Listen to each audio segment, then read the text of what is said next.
ஆன்மீக நண்பர்கள் அனைவருக்கும் என்னுடைய அன்பான வணக்கங்கள். ஜூலை மாத ராசி பலன் 2024. மேசராசி.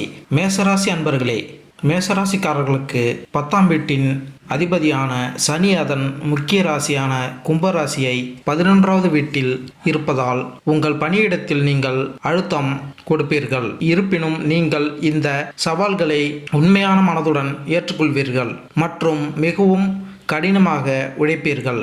உங்கள் கடின உழைப்பு மக்களின் பார்வையில் அங்கீகரிக்கப்பட்டு அதற்கான பாராட்டுகளை பெறுவீர்கள்.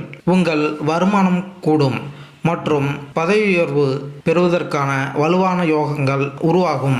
நீங்கள் உங்கள் வியாபாரத்தில் முயற்சிகளை அதிகரித்து அதன் மூலம் உங்கள் வியாபாரத்தை வெற்றி மற்றும் வளர்ச்சியின் பாதையில் கொண்டு செல்வீர்கள். சூரியனின் ஆசீர்வாதத்தால் அரசாங்கத்துறையின் ஆதரவை பெறுவதன் மூலம் உங்கள் வணிகத்தில் வெற்றி பெறலாம். 5ஆம் வீட்டின் அதிபதியான சூரியன் 3ஆம் வீட்டில் இருப்பதால் கடினமாக உழைக்க தூண்டும். ஆனால் இந்த உழைப்பு வீண் போகாது. மேலும் கடினமாக உழைத்தால் அதற்கேற்ப சிறப்பான பலன்கள் கிடைக்கும். மாதத்தின் தொடக்கத்தில் முதல் வீட்டில் அமர்ந்திருக்கும் செவ்வாய் உங்கள் 4ஆம் வீட்டை பார்ப்பார்.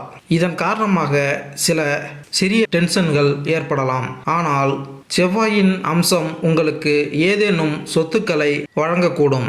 5ஆம் வீடு வக்ர நிலையில் உள்ளது மற்றும் 5ஆம் வீட்டின் அதிபதி சூரியன் உங்கள் ராசிக்கு 3ஆம் வீட்டில் இருப்பதால் உங்கள் காது வாழ்க்கையில் சில சவால்கள் வரலாம். ஆனால் அவற்றை புறக்கணித்து உங்கள் அன்பை நிரூபிக்க முயற்சிப்பீர்கள். உங்கள் நண்பர்கள் சிலரும் இந்த விஷயங்களை செய்ய உதவியாக இருப்பார்கள். இதன் விளைவாக உங்கள் காதல் உறவு மிகவும் சிறப்பாக செயல்படும். உங்கள் ஜாதகரின் 2ஆம் வீட்டின் செவ்வாய் பெயர்ச்சிக்கும் போது உங்கள் வாழ்க்கை துணையின் ஆரோக்கியத்தில் நீங்கள் கவனம் செலுத்த வேண்டும். அவ்வாறு செய்தால் மகிழ்ச்சியும் திருப்தியும் படிப்படியாக அதிகரித்து பரஸ்பர அன்பும் பெருகும். வக்ரசனி உங்கள் 11வது வீட்டில் இருப்பதால் உங்கள் வருமானம் அதிகரிக்கும். பணத்தின் நிலையான ஓட்டம் தொடரும். ஆனால் அன்றாட தேவைகள் தொடர்ந்து நிறைவேற்றப்படும். 12ஆம் வீட்டில் செவ்வாய் இருப்பதால் மாத தொடக்கம் சற்று பலவீனமாக இருக்கலாம்.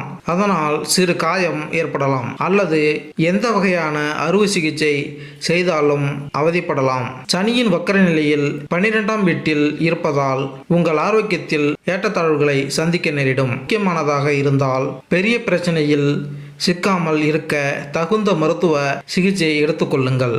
பரிகாரம்: ஒவ்வொரு சனிக்கிழமையும் ஒரு அரச மரத்தின் கீழே கடுகு எண்ணெய் நிரப்பப்பட்ட விளக்கை ஏற்ற வேண்டும். மேலும் இந்த வீடியோ உங்களுக்கு பிடித்திருந்தால் லைக் பண்ணுங்க, கமெண்ட் பண்ணுங்க, மறக்காம சப்ஸ்கிரைப் பண்ணுங்க. நன்றி, வணக்கம்.